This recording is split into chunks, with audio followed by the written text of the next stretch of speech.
ng 20 minutes ng inyong hapon. Ako po si Boy, and welcome to Fast. Please welcome Katja Santos and Cherie!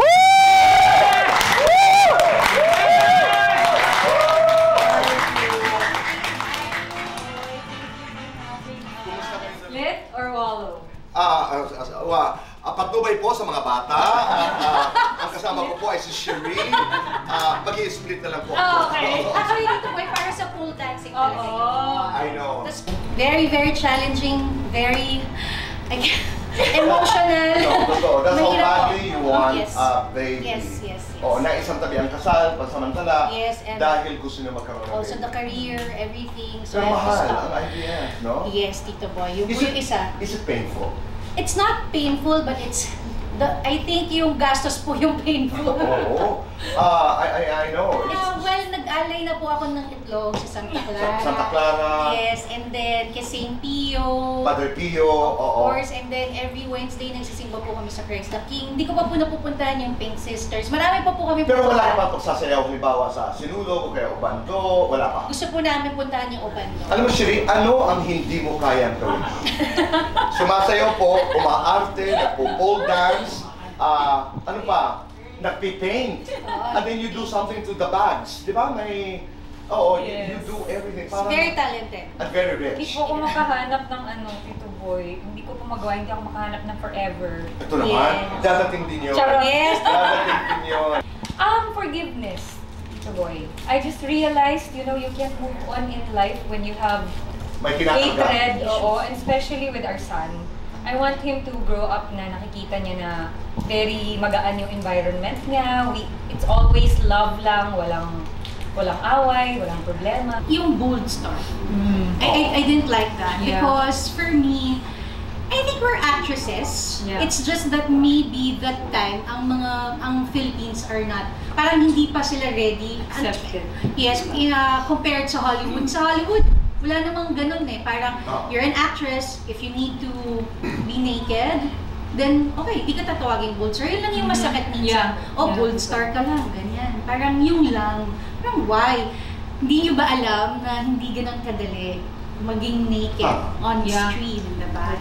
Actually, yun talaga yung pinakaayaw namin na word na ginagamit kapag dinidescribe kami. Kasi, if you need to take off your clothes for a certain role or a story, wala kaming choice eh. But, siguro nagkataon lang na yung mga pinipili din namin, yung mga napupunta sa aming pelikula is ganon. Siyempre, before kasi, yung mga press, they make, nagmi-makeup Pero in stars. real life? In real life, no. At first, kasi dahil hindi kami masyadong close ni Maui, so hesitant ako. Medyo talaga siya at first, yung parang supladita, diba? Sungit. And then when we did Sex Drive, doon na kami nagkaroon ng heart-to-heart talk na parang doon na nag-start yung friendship. And then, the rest is history.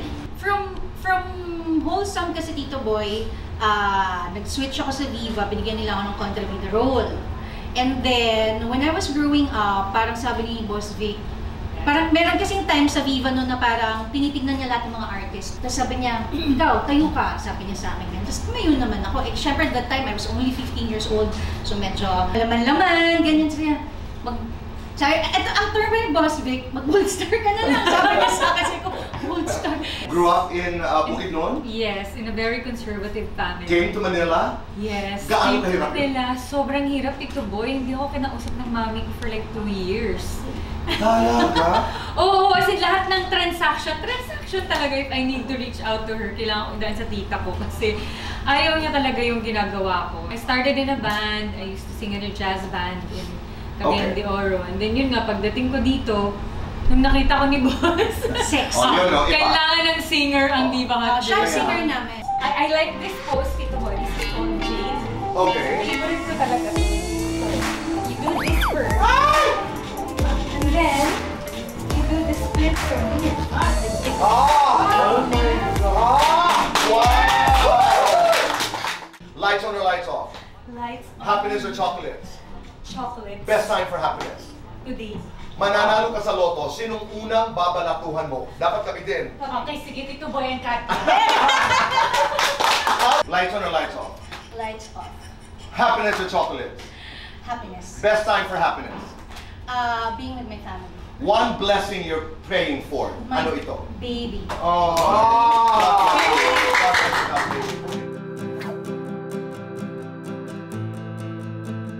Split or wallow? Ako, itatanong ko kay Tito Boy siguro, ano ba yung pwede niyang ma-share sa amin na napakagandang lesson na natutunan niya sa buhay niya growing up?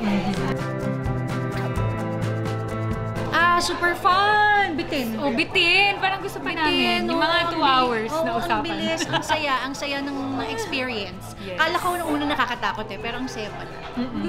First time, di ba, nag-pole dancing habang nag-fast talk. Oh my God.